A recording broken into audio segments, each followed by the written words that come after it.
The suitcases were lined up by the door, my car idling outside, the airport run timed to the minute. I was humming, out of habit, not joy. For months I had been planning this. Flights, hotels, a carefully woven week of luxury in Europe, not just for me, but for them, my parents. Their first time stepping foot outside the country. Their first taste of the world I had built with my own sweat. Then, as I stood there holding their passports, my mother's words sliced through me with the precision of a knife. Your sister needed some rest, so we decided to take her. She smiled when she said it, a smile that didn't tremble with guilt, but bloomed with entitlement. My father nodded, avoiding my eyes, already carrying her luggage instead of mine. And my sister, the jobless parasite who had drained years of my effort, waved at me smugly, clutching the boarding passes I had bought. I didn't argue. I didn't ask why. I just let the silence grow heavy in my chest. Because I already knew how this story would end. I had been their pride once, the child who studied late, worked longer, and built something out of nothing. Every promotion, every contract signed, every sleepless night spent pushing past exhaustion, I thought I was doing it for us, for family. But somewhere along the way, family became another word for leverage. My sister was always the weak one, the one who cried until she got her way. They called her fragile, sensitive. I called her manipulative. When I bought them this trip, it wasn't just a gift. It was a statement, see? I carried us far enough to give you the world. And yet, in the moment of truth, they traded me for her without hesitation. I noticed it months before, in small cracks. The way my mother's voice softened when my sister called. The way my father suddenly forgot my achievements in conversations but recited hers like poetry, though she had none. Don't be too hard on her, my mother would say. She's trying. Trying what? Trying to waste years? Trying to cling to anyone who could foot the bill? And still, I kept my smile. I kept my silence. Because every piece of betrayal they gave me was another tool, another angle to sharpen. That day at the airport, as they walked away without me, my heart didn't shatter. It calcified. I had already made preparations. I had already chosen the weapon.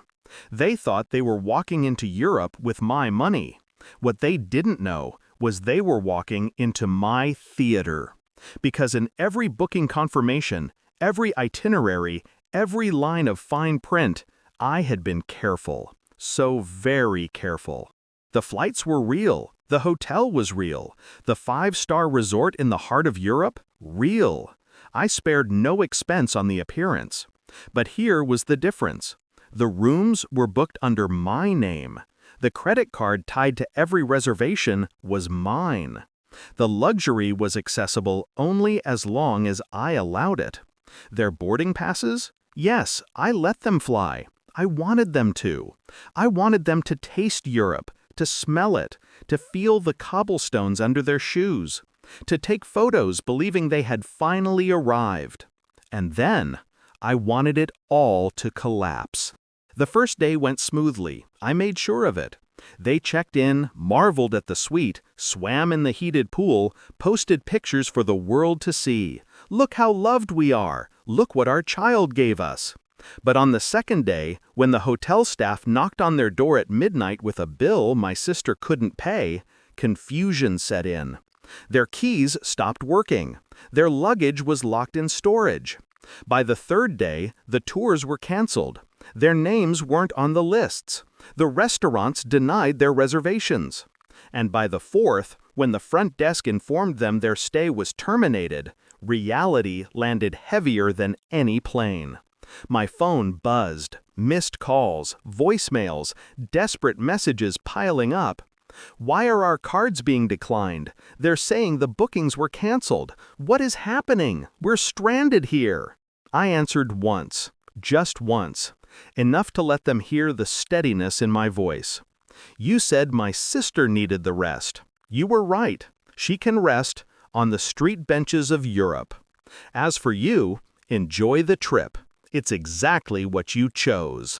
My mother's voice cracked, suddenly stripped of confidence. My father's silence was louder than her panic. And my sister? I could hear her crying in the background, the spoiled child realizing there was no safety net this time.